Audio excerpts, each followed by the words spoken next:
जय श्री राम भक्तों, जय श्री बालाजी महाराज, जय माता की। कैसे हो आप सब? आशा करते हैं कि आप सब जो हैं सुरक्षित हैं, स्वस्थ हैं और बाबा की और माता रानी की असीम कृपा आपके ऊपर बनी हुई है, ऐसी कामना दिल से करते हैं। तो जैसा कि आप सबको पता है कि हर रोज़ एक नई से नई वीडियो आप तक लाने की पूरी कोशिश रहती है और ये भी कोशिश रहती है कि आप तक जो है ज्ञानवर्धक वीडियो पहुँचाई जाए, जिससे सभी का कल्याण हो और सभी के लिए जो है ये वीडियो जो है ज्ञानवर्धक हों। तो आज की जो हमारी वीडियो है वो बहुत ही ज़्यादा इम्पोर्टेंट है उन लोगों के लिए जो लोग जो है पूजा पाठ करते हैं और पूजा पाठ करते समय उनके मन में बहुत ही गलत विचार आते हैं भगवान जी के लेके, किसी भी इंसान को लेके या फिर मूर्तियों को लेके। तो इसके पीछे की क्या कहानी होती है, क्या कारण होता है, बहुत सारी जानकारी आपको इस वीडियो में मिलने वाली है। तो अंत तक बने रहें। अगर वीडियो अच्छी लगती है तो लाइक करें, शेयर करें, कमेंट करें और अगर आप हमारे चैनल पे पहली बार देख रहे हैं तो चैनल को जरूर सब्सक्राइब करें, साथ में बेल आइकन है उसको प्रेस करें ताकि आने वाली हर एक वीडियो की नोटिफिकेशन सबसे पहले आप तक पहुंच जाए। चलिए शुरू करते हैं आज की वीडियो। जय श्री राम जी। जय श्री राम, जय श्री बालाजी महाराज। मेहंदीपुर की पवित्र कृपा आपके परिवार पर निरंतर बरसती रहे, क्योंकि इसमें आपका पूर्ण रूप से अधिकार है। बाबा के प्यारे हो आप और बाबा की असीम भक्ति करते हो और आपकी भक्ति परमात्मा के श्री चरणों तक जरूर पहुँचे, ऐसी कामना अपने इष्ट देव श्री बालाजी महाराज और माँ दुर्गा से करता हूँ। पूजा करते समय हमारे मन के अंदर अनगिनत विचार उत्पन्न होते हैं। जब भी हम पूजा के अंदर बैठते हैं, कोई संकल्प लेकर बैठते हैं या 11 दिन की अखंड ज्योत का संकल्प लेते हैं या मेहंदीपुर से आकर या कोई टारगेट या कोई हमने जैसे कि 41 दिन सुंदरकांड का पाठ का टारगेट ले लिया, 21 दिन का पाठ का ले लिया या दुर्गा सप्तमी का टारगेट ले लिया कि हमने दुर्गा सप्तमी का संकल्प लेकर हम ये कार्य करेंगे और इसमें ब्रह्मचार्य भी रहेंगे, इसमें ये भी कार्य रहेंगे और हमने अगर 108 बार हनुमान चालीसा का टारगेट ले लिया। क्यों उठते हैं इस प्रकार के बुरे ख्याल, क्यों उत्पन्न होते हैं? कई बार वो ख्याल सेक्सुअल भी होते हैं, रिलेशनशिप के भी होते हैं, अनगिनत होते हैं, एक जगह नहीं खड़ते हैं और चलते हैं, विचलते हैं।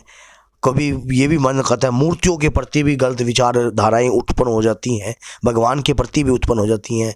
ये धाराएं क्यों उत्पन्न होती हैं, किस कारण उत्पन्न होती हैं?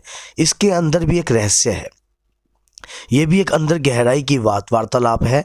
क्योंकि जब हम पूजा पाठ करते हैं, जब हम कोई भी निश्चित एक संकल्प को लेकर बैठ जाते हैं, तब वो कलयुग में, क्योंकि भगवान विष्णु की जो मोह निंद्रा है वो हमें घेरे रखती है, हर वक्त तत्पर रहती है घेरे हुए।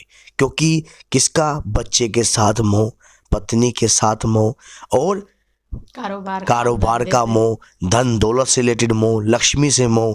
तो इस प्रकार के जो मोह उत्पन्न रहते हैं, उन मोहों के कारण ही हमारे जो विचार हैं वो उत्पन्न होते हैं।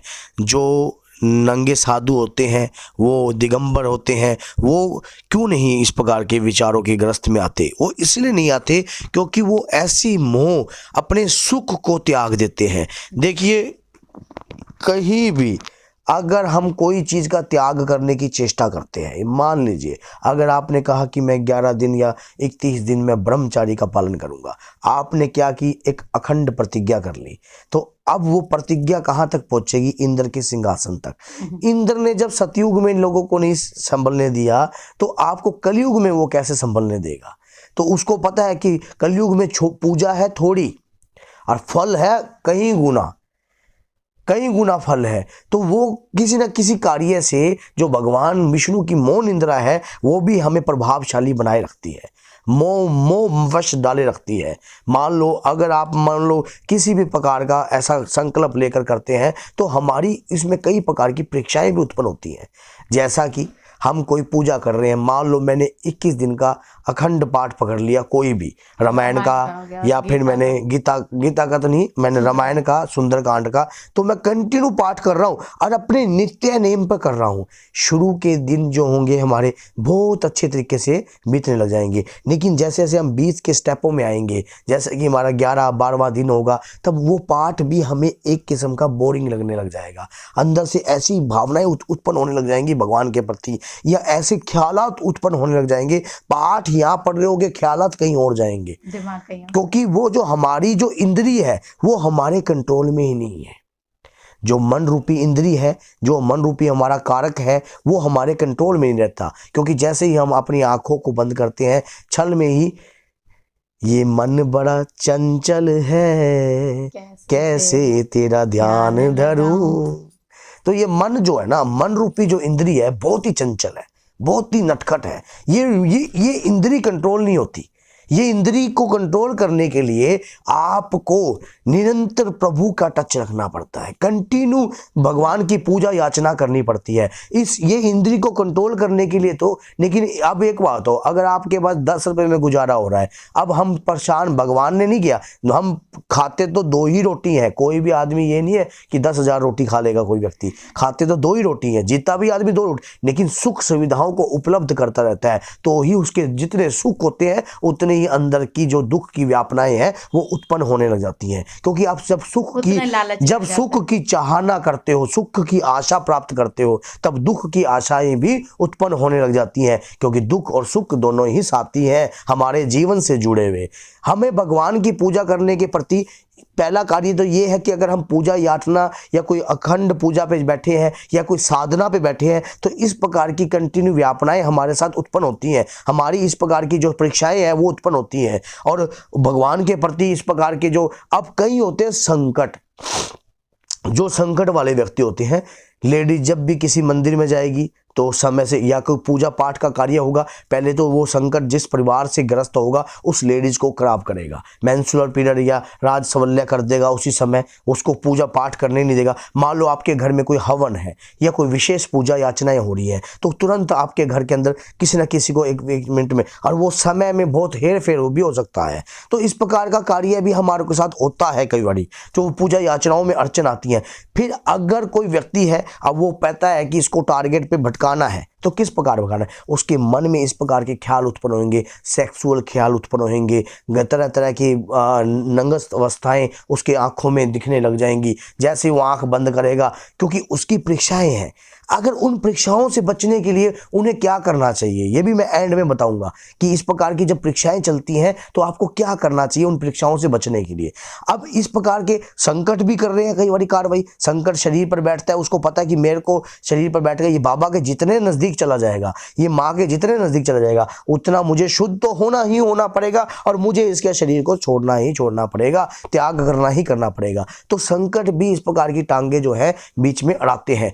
कई गंदे संकट होते हैं जो लेडीज के साथ कंटिन्यू रहते हैं, शादी से पहले लग जाते हैं, तो वो लेडीज के साथ मेंस्ट्रुअल पीरियड के अंदर कंटिन्यू कार्रवाई करे रखते हैं। और कई संकट इस प्रकार के होते हैं जो अगर जैसे ही आपने पूजा करी तो उसी समय आपकी बासियां, शरीर भारी, शरीर टूटने लग जाएगा, मतलब कोई पूजा याचना के प्रति आप कर ही नहीं पाओगे। तो इस प्रकार से जैसे कि ख्यालात, गलत विचार, धारणाएं आपके मन में इस प्रकार की धारणाएं आ जाएंगी, ये पूजा करने से मेरे घर में दिक्कत हो रही है। तो ये कई बार हमारे शरीर के ऊपर जो रिएक्शन होता है ना, ये कुछ तो संकट का तो है ही, लेकिन कुछ हमारी परीक्षाएं भी हैं। क्योंकि बाबा भी देखता है कि कितना दम है तेरे में, तू मेरी कितनी, तू कहता है मैं बाबा का बहुत बड़ा भगत मैं बाबा का, मतलब मैं जिसमें उत्पन्न हो गई तो वो भगत रहे ही नहीं। जिसमें मैं उत्पन्न हो गई ना भगवान के प्रति, कि मैं, भगवान ने तो नहीं कहा कि ये मेरा बच्चा बहुत बड़ा भगत है।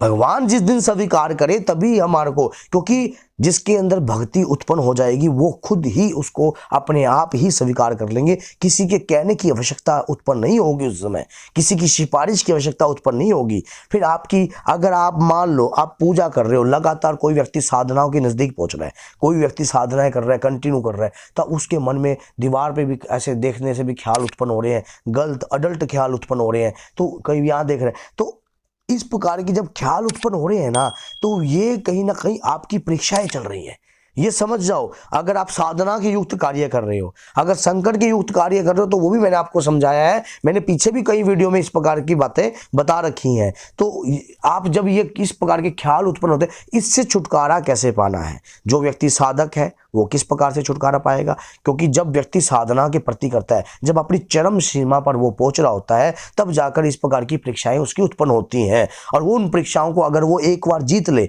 जैसे कि सामने, क्योंकि ख्याल उत्पन्न होने से आपका मन करप्ट नहीं हुआ। क्योंकि एक बार क्या हुआ कि लंका के अंदर जब हनुमान जी महाराज गए, तो माता सीता का पता लगाना था सीता का पता लगाते ही अचानक ही लंकेश के कक्ष में हनुमान जी महाराज कूद गए, और कूदते ही देखा तो लंकेश नंग अवस्थाओं में स्त्रियों के साथ लुप्त था, और उसी समय कूदते ही हनुमान जी बाहर आ गए तुरंत। यो राम राम राम राम राम राम राम राम राम राम राम राम राम, मेरा तो ब्रह्मचारी खंडित हो गया। एक क्षण के लिए हनुमान जी के मन में भी इस प्रकार की शंका उत्पन्न हुई कि मेरा तो ब्रह्मचारी, लेकिन हनुमान जी के जो, क्योंकि उनके पास अष्ट सिद्धियां, नव निधियां हैं, तुरंत एक एहसास आया कि इन्हें देखने के बाद मेरे अंदर कोई विकार उत्पन्न नहीं हुआ तो मेरा ब्रह्मचारी, मेरी साधनाएं जो है वो तनिक भी खंडित नहीं हुई। तो इस प्रकार का जब विकार हमारे अंदर उत्पन्न है नहीं होता, चाहे नंग तस्वीर सामने आ जाए, क्योंकि आंखें जो हैं वो नंगी हैं, भगवान ने ये खुलती है तभी तो दिखती है कुछ, तो इसलिए ये आंखें तो किसी भी चीज को देख सकती हैं, इसमें कोई दिखने से आपका विकार उत्पन्न नहीं हुआ। आपकी पूजा याचना में कितनी परीक्षाओं लोगे, आ जाओ और दिखाओ, कोई दिक्कत नहीं, लेकिन मैं राम का और मैं बाबा की पूजा करूंगा, मैं माता की पूजा करूंगा, ये मेरा भाव है। इस प्रकार के भाव आपके अंदर उत्पन्न रहने चाहिए, क्योंकि इस प्रकार की नेगेटिविटी आपको ग्रस्त करती है, आपको रोकती है कहीं ये कुछ मांग ना ले, क्योंकि कलयुग भी तो चल रहा है। कलयुग में भी तो अगर कोई व्यक्ति सच्चा भक्त बन जाएगा तो इंद्र का सिंहासन हिलने लग जाएगा। जब वो उसमें राक्षसों से डरता था, अब भक्तों से डरते हैं। तो इसी प्रकार की, क्योंकि जब कोई व्यक्ति मान लो पूजा कर रहा है, कंटिन्यू पूजा कर रहा है, 8-8 घंटे अपना तप कर रहा है, तो कहीं ना कहीं वो जो तप है वो भगवान के श्री चरणों में जाकर अपने आप ही वाइब्रेट होने लग जाता है, ऐसे अपने आप ही वाइब्रेट होने लग जाता है। तब वो देखा जाता है, उसके ऊपर दृष्टि पड़ जाती है उसी समय, कौन है भैया, किसने मेरा सिंहासन हिलाया, कौन है, अच्छा ये भक्त लग रहा है। कलयुग में भी ऐसा कोई भक्त मिल जाएगा तो तुरंत उसी समय उसी के ऊपर एक्शन और मूवमेंट चल जाता है। कैसे, अच्छा इसकी कमजोरी क्या है, अच्छा धन इसकी कमजोरी है, तुरंत धन पे काबू कर दिया जाता है, धन के प्रति उसको ऐसी लालसा दे। अच्छा स्त्री की कमजोरी है, तुरंत इस प्रकार का छल कपट, क्योंकि भगवान को पता है, और अगर वो उससे भी जीत जाए तो वही तो साधक है, तो वही सिद्धि है और वही कृपा है। तो इस प्रकार की जब कृपाओं को आप कंटिन्यू आप पूजा याचनाओं के नजदीक जाते हो तो कहीं ना कहीं ये अड़चने आपकी लाइफ के अंदर रुकावट नहीं आती। ये भैया आपकी परीक्षाएं भी हैं, संकट वाले का भी मैंने बताया, उसकी भी इस प्रकार से परीक्षाएं ही उत्पन्न होती है। क्योंकि जो संकट मान लो 1 बार ख्याल दिखाएगा, 2 बार ख्याल दिखाएगा, 3 बार दिखाएगा, 4 बार दिखा दे भैया, कोई दिक्कत नहीं, मेरा मन सच्चा है, ये मन बड़ा चंचल है, कैसे तेरा ध्यान धरूं। मन रूपी इंद्री को कंट्रोल करने के लिए आपका अपने इष्ट के प्रति पूर्ण रूप से निस्वार्थ भाव से विश्वास उत्पन्न रहना चाहिए, अपने इष्ट के प्रति, अपने गुरु के प्रति। और जब वो विश्वास एक श्रद्धा के रूप में, एक ताकत के रूप में आके खड़ा हो जाएगा, उसी समय आपको विजय हासिल होगी। क्योंकि जब जिसको विश्वास नहीं अपने इष्ट पे, वो अपने गुरु पे, वो क्या पे पूजा याचना करेगा। कोई चीज हैवी जब तक होती है जब तक आप उसमें खुद विलुप्त हो जाते हो। जब आप विलुप्त ही नहीं होगे, जब हनुमान जी ने देखने के बाद भी अपने आप के ब्रह्मचारी को अखंड बनाए रखा, तो हनुमान जी कहां से करपटोगे। तो इसी प्रकार से जैसे अपने अंतर अटूट अंतर आत्मा की भावना को आप मजबूत बना लोगे, अपनी भक्ति से, भगवान का तप से उसका सिंहासन हिलने लग जाओगे। जब इंद्र का सिंहासन हिलने लग जाता है तब कार्रवाई स्टार्ट हो जाती है भैया। तो इसी प्रकार से क्या है, ये जो कामदेव है इसको हैवी नहीं होने देना है अपने ऊपर, अपनी पूजा याचना को कंटिन्यू, क्योंकि कलयुग में सिर्फ शंकर भगवान ही हैं जिन्होंने कामदेव को भस्म किया था, और कोई देव ऐसा नहीं है। और 11वें रुद्र अवतार हनुमान जी महाराज हैं जिनके ऊपर कामदेव हैवी नहीं है। तो इसी प्रकार की मैंने ये बताया, बताने में तो प्रभु की जितनी भी तारीफ करें, जितने भी अपने हनुमान जी महाराज की तारीफ करें, माता दुर्गा की तारीफ करें, तो उतना ही हमारे लिए थोड़ा है। तो बोलिए जय माता की, जय श्री बालाजी महाराज, बालाजी सरकार आपका कल्याण करे। जय सीताराम।